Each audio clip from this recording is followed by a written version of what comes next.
Raha faly miarabantsika trany amin'izao andro faharoa izay hijerevantsika ny lohahevitra hoe izaho miantoraka amin'Andriamanitra izaho.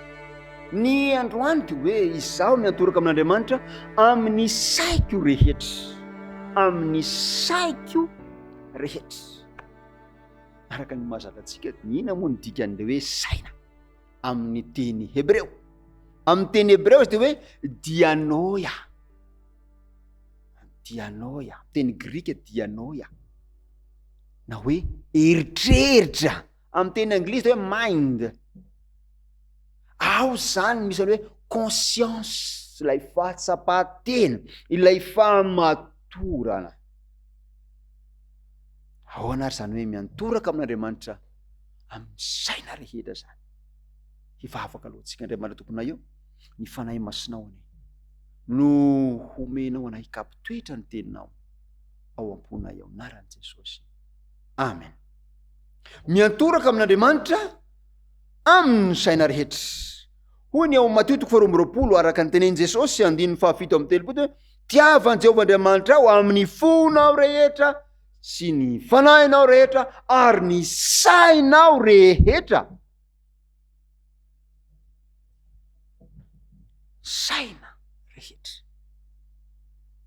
Araka nitatsika teo aloha teo, tamin'ny famaritana teo, dia hoe amin'ny eritreritra zany. Manahoana ny eritreritrao? Manahoana ny conscience-nao? Azafady raha ohatra mampiasa teny vahiny. Conscience-nao manahoana? Matotra ve ianao eo amin'ny fotom-pisainanao, eo amin'ny fanomponao, eo amin'ny fiantorahanao eo amin'Andriamanitra? Andeha indramitsika ny tenin'ny Isaia ao amin'ny Isaia 9:20. Isaia 9:20 ka ny 7. Isaia 9:20 ka ny 7. Izao no vaky ny teny amin'ny anaran'i Jesosy. Amin'ny fanahiko no aniriko anao no ny alina. Eny ny saiko ato anatiko no hitadiavako anao fatratra. Ny saiko ato anatiko no hitadiavako anao fatratra. Mieritreritra mandrakariva, andro manalina an'Andriamanitra, mitady, mikatsaka mandrakariva izay sitrapon'Andriamanitra zany ity mpaminanin'i Jehovah ity. Isaia izany. Ary dia mitady ny fitahiana, mitady ny fahasoavana avy amin'Andriamanitra. Eto dia tiako ny milaza aminareo fa ratsy anie izay nataon'olona hoe tsy saina zany. Tena olona tsy saina iny, olona maloto saina iny, olona tsy dia ampiampy ny fisainana iny, olona tsy mieritreritra. Tena ny sasany dia tsy misy fahatongavan-tsaina mihitsy, tsy mahatsapa teny, tsy manana atao hoe conscience, tsy conscient amin'ny zavatra ataony mihitsy. Ratsy be ny ataon'olona an'izany. Ny havarany dia ozy izy ny olona hoe ity olona ity tena tsy matitra ny olona iny, satria manahoana ny eritreriny? Tsy miantoraka amin'Andriamanitra mihitsy, hita fa tsy ao mihitsy Andriamanitra. Ratsy izany. Ny saina no andraisana ny atao hoe fandresen-dahatra, sy ny ao amin'ny saina no maharesy lahatra anao na tsy maharesy lahatra ny olona anankiray zany. Raha ozy ianao hoe Andriamanitra zany tsy misy, Andriamanitra zany tsy fitiavana, Andriamanitra zany maninona ary ohatran'izao, ny sainao no manamboatra ny faharesen-dahatra ao, ary miankina amin'izay conscience-nao zay ny zavatra rehetra rehefa avy ao. Fa ny hafarany dia zao, na hoe matotra ianao na tsy matotra ianao, satria miainga avy ato zany ilay izy. Andriamanitra dia efa nilaza hatramin'izay fa izy dia fitiavana. Ahoana ny fandraisan'ny saintsika an'izany?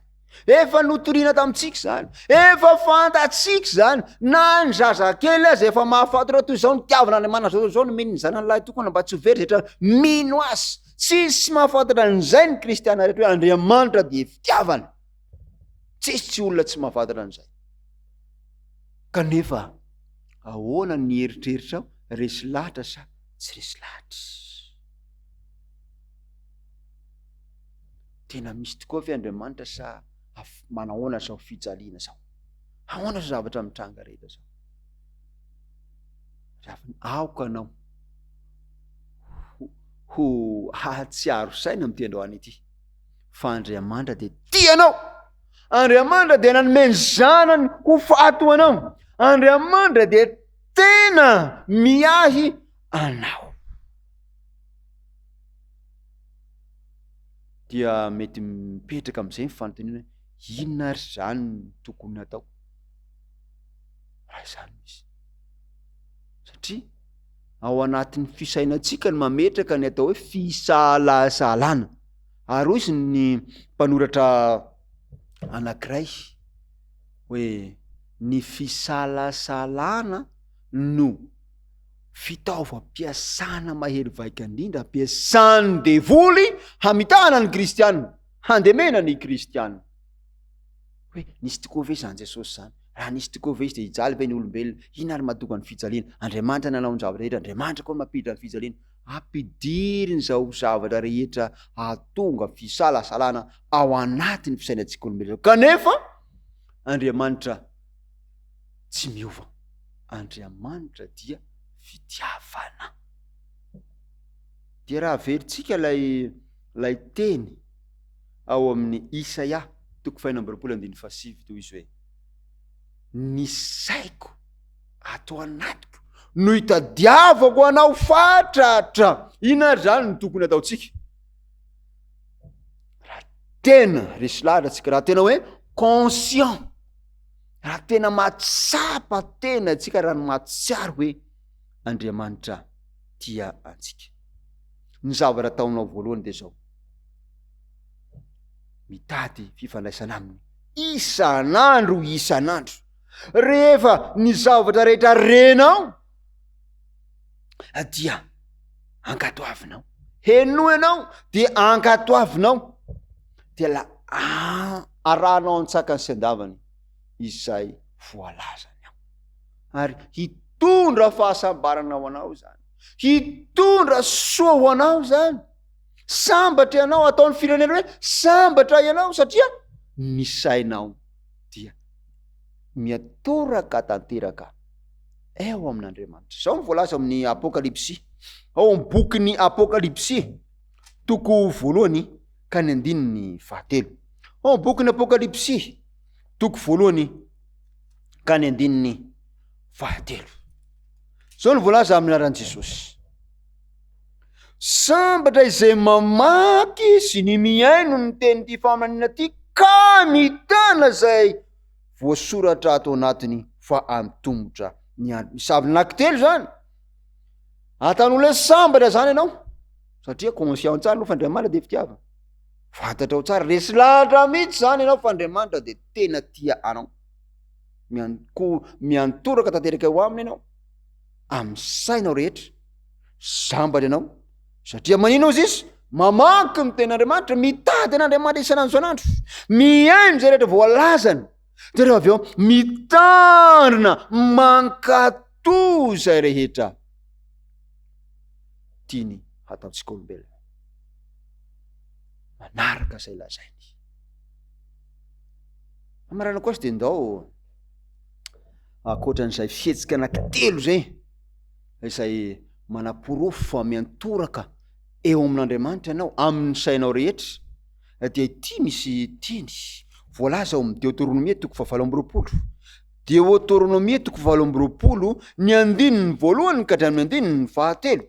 Ny 1:voalohany ka hatramin'ny 1:7 zao voalazany Baiboly, zao voalazany amin'ny anaran'i Jesosy: raha mihaino tsara ny feon'i Jehovah Andriamanitra ao ianao ka mitandrina hanaraka ny didiny rehetra zay andidiko anao anio, dia hasandratra Jehovah Andriamanitra ho ambonin'ny firenena rehetra amin'ny tany ianao, ary ho tonga aminao sy ho azonao izao fitahiana rehetra izao, raha miaino ny feon'ny Jehovah Andriamanitra ao ianao. Zany hoe raha miantoraka tanteraka eo amin'Andriamanitra amin'ny sainao rehetra ianao. Dia manomboka amin'ny 9:3, mara-patokony 9:7 tany amin'ny 3:10 dia milaza fitahiana izao. Hotahinanao raha mivoaka, hotahinanao an-tanàna, hotahinanao amin'ny hotahinao vokatry ny fambolena, hotahiana aby ny zavatra rehetra, hotahina tanteraka. Zay no mahatonga ny hoe sambatra ianao, sambatra ary tena sambatra ianao. Tsy fantatra hoe izy ny olona tsy mitady fitahiana. Andriamanitra dia efa miteny hotahiko ianao, fahasoavako omeko anao. Fa ny angatahana amintsika kosa zany dia zao, aoka atsika tena ho resy lahatra ao amin'ny saitsika sy amin'ny fahasapatenantsika lalinao. Fa Andriamanitra dia fitiavana ary te hamonjy atsika isan'andro. Dia hoe tsika mbavaka zany satria zava-dehibe zany fitiavan'Andriamanitra antsika tsirairay avy izany. Raha sitraka ho tendentsika lakipy ny matsika sy hanondrika ny lohantsika hiaraka hivavaka isika. Andriamanitra tomponay misaotra anao satria tena fitiavana tokoa ianao. Irinao izahay, hikatsaka anao isan'andro, hamaky ny teninao, hiaino izay voalasa ary hankatò izay voambarao. Ary ny fiainanay Andriamanitra dia hiova tanteraka satria resy lahatra ao anatin'ny saina iaho zahay fa tena fitiavana tokoa ianao ary tia hamonjy anay isan'andro. Atao vatifantsika ompona ao Andriamanitra izany fitiavanao izany, mitahina mandritra nyity tontolo n'andro androany ity. Amin'ny anaran'i Jesosy. Amen.